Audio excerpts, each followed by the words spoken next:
الحمد لله رب العالمين والصلاة والسلام على أشرف المرسلين نبينا محمد وعلى آله وصحبه أجمعين والتابعين ومن تبعهم بإحسان إلى يوم الدين.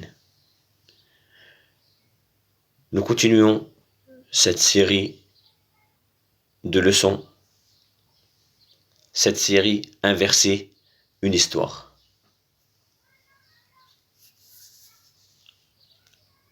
Lorsque Omar ibn al-Khattab radiyallahu anhu wa ardah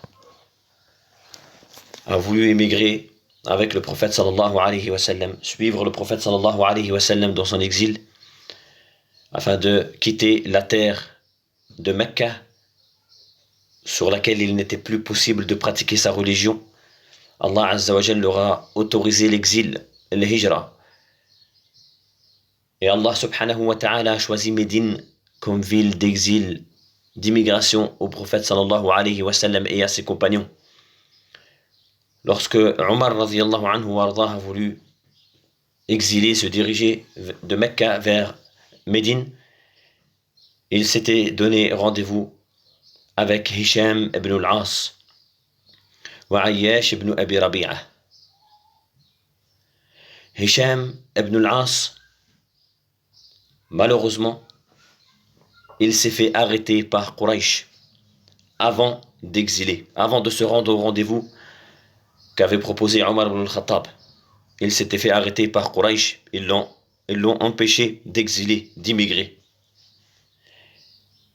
Et Ayyash ibn Abi Rabi'a et Omar ibn al-Khattab radiyallahu anhuma sont partis dans leur chemin et ont commencé l'exil vers Allah et son messager sallallahu alayhi wa sallam. Mais Quraysh, et à leur tête Abu Jahl, avaient réussi à rejoindre Omar ibn al-Khattab et Ayyash ibn Abi Rabi'a. Et ils ont dit à Ayyash ibn Abi Rabi'a, Ya Ayyash, et c'est Abu Jahl qui a parlé, ta mère est souffrante. Ta mère a promis de ne plus manger, de ne plus boire, de ne plus se mettre à l'ombre, de rester au soleil toute la journée, jusqu'à la mort. Reviens la voir et essaye de la convaincre du contraire, qu'elle mange, qu'elle boit, qu'elle se mette à l'ombre, qu'elle se protège du soleil. Omar ibn al-Khattab radiyallahu anhu wa ardah, Amir al-Mu'minin, le deuxième calife de l'islam, avait compris tout de suite que c'était là qu'un piège qui était tendu par Abu Jahl et ses amis à Ayyash ibn Abi Rabi'a. Omar ibn al-Khattab radiyallahu anhu wa ardah a dit à Ayyash, Ya Ayyash, si ta mère a faim, elle mangera. Si elle a soif, elle va boire. Et si elle a trop chaud au soleil, elle se mettra à l'ombre.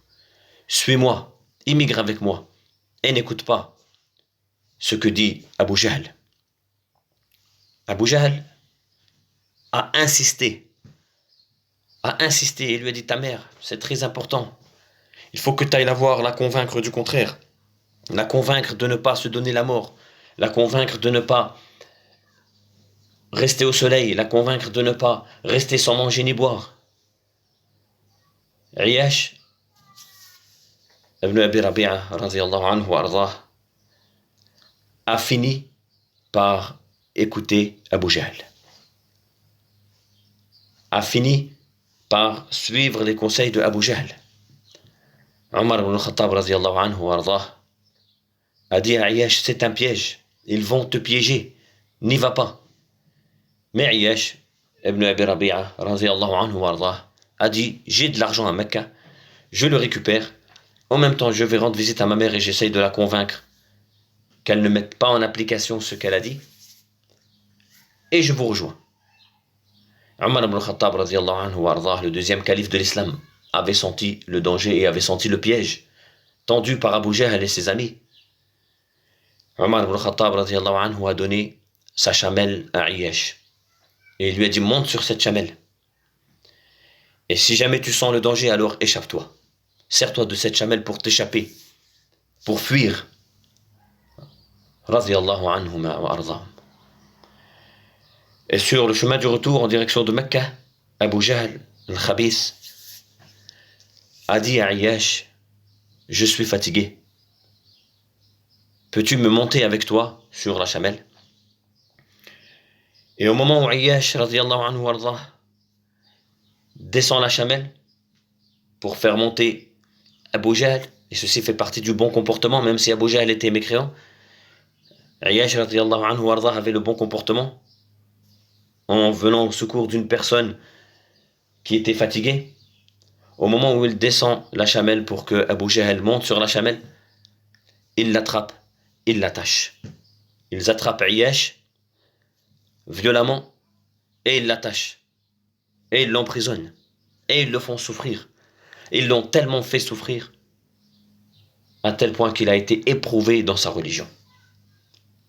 Il a été éprouvé dans sa religion. C'est-à-dire, il a dit ouvertement qu'il ne suivait plus le prophète sallallahu alayhi wa sallam et qu'il revenait sur ses pas et qu'il revenait sur ce qu'il faisait avant l'envoi, avant sa conversion à l'islam. Radiyallahu anhu wa ardah. Avec cette histoire,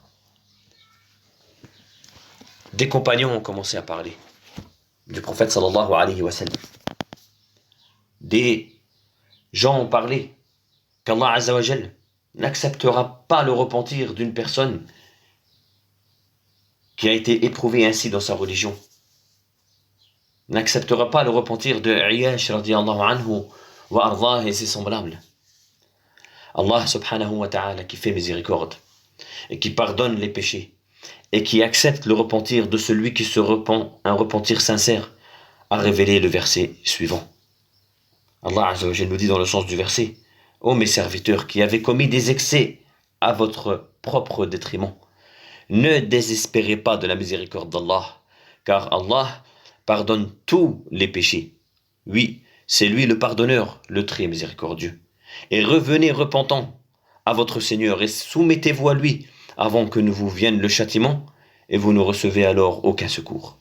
Et suivez la meilleure révélation, Al-Qur'an, et suivez la meilleure révélation qui vous est descendue de la part de votre Seigneur avant que le châtiment ne vous vienne soudain sans que vous ne le pensiez, sans que vous ne le pressentiez, avant qu'une âme ne dise malheur à moi pour mes manquements envers Allah, car j'ai été certes parmi les railleurs. Allah azza wa jalla a révélé ce verset afin d'enseigner aux compagnons, afin de leur dire que la miséricorde d'Allah est vaste et étendue. Allah azza wa jalla a appelé ses serviteurs. Il n'a pas appelé les croyants dans ce verset. Il a appelé ses serviteurs. Oh, mes serviteurs qui ont commis des excès à leur propre détriment, ne désespérez pas de la miséricorde d'Allah, car Allah pardonne tous les péchés. C'est lui le pardonneur, le très miséricordieux. Et la condition, c'est la suite, le verset qui vient après. Et revenez repentant à votre Seigneur. Et soumettez-vous à lui.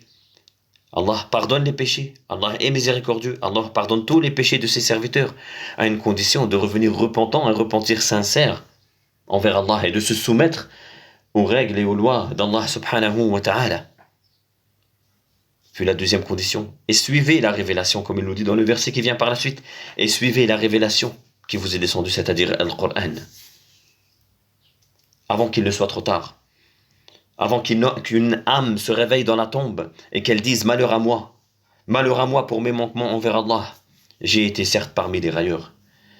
Ibn Abbas radiyallahu anhu dit également au sujet de ce verset que les compagnons ont parlé sur les personnes qui avaient longtemps associé à Allah subhanahu wa ta'ala, qui avaient forniqué, qui avaient été injustes durant des années et des années. Ils ont dit Allah azza wa jal ne leur pardonnera pas, ne leur acceptera pas leur repentir. Ces gens-là qui ont associé et qui ont multiplié les méthodes et les façons d'associer à Allah subhanahu wa ta'ala, les gens qui ont forniqué, les gens qui ont été injustes sur terre, ils disaient qu'Allah azza wa jal ne leur pardonnera pas, n'acceptera pas leur repentir. Ibn Abbas radiyallahu anhuma a dit Allah azza wa jal a révélé aux compagnons et à la Ummah et à l'humanité ce verset afin d'informer les gens et de leur enseigner que celui qui se repent un repentir sincère et qui se soumet aux lois d'Allah subhanahu wa ta'ala et qui revient et qui suit la meilleure des révélations qui est le Coran et qui revient vers Allah subhanahu wa ta'ala, Allah lui pardonne tous ses péchés Et Allah, Azza wa Jal, Subhanahu wa Ta'ala, lui pardonne ses péchés et lui fait miséricorde. Car la miséricorde d'Allah Subhanahu wa Ta'ala est vaste et Allah Subhanahu wa Ta'ala accepte le repentir de celui qui se repent. Ces versets nous apprennent, et cette histoire nous apprend qu'il ne faut pas faire confiance aux non-musulmans. Et que lorsqu'un savant nous dit « Ne faites pas cela, ceci est un mal pour vous, pour votre religion », lorsqu'un savant nous dit, lorsqu'un pieux prédécesseur nous dit, lorsqu'un savant connu et reconnu qui est décédé nous dit, ou nous disait, ou nous a écrit afin de nous enseigner dans les livres, ne faites pas ceci ou cela, ceci est un mal pour vous, alors il faut l'écouter, alors il faut le suivre, pas suivre aveuglement, mais suivre car il nous aura donné des preuves, des textes du Coran et de la Sunna. Ici, Omar ibn al-Khattab avait dit à ce compagnon, Ayyash ibn Abi Rabi'a, ne les suis pas, c'est un piège, mais il ne l'a pas écouté. Et c'est qui conseillait? C'est Omar ibn al-Khattab wa. Aujourd'hui, si nos savants qui sont aujourd'hui décédés dans leur tombe, qui nous ont laissé des trésors qui sont leurs livres et leurs audios, nous disent ne faites pas ceci ou cela, ceci est un mal pour vous, alors il faut suivre, pas suivre bêtement, mais suivre en regardant, en méditant ce qu'ils nous ont donné comme preuve des deux textes du Coran et de la Sunna. Voilà cette histoire, et voilà les versets qui ont été révélés. Nous demandons à Allah subhanahu wa ta'ala qu'il nous fasse miséricorde et qu'il nous pardonne tous nos péchés et que nous sortons gagnants et victorieux de ce mois de Ramadan. إنه ولي ذلك والقادر عليه سبحان ربك رب العزة عما يصفون والسلام على المرسلين والحمد لله رب العالمين.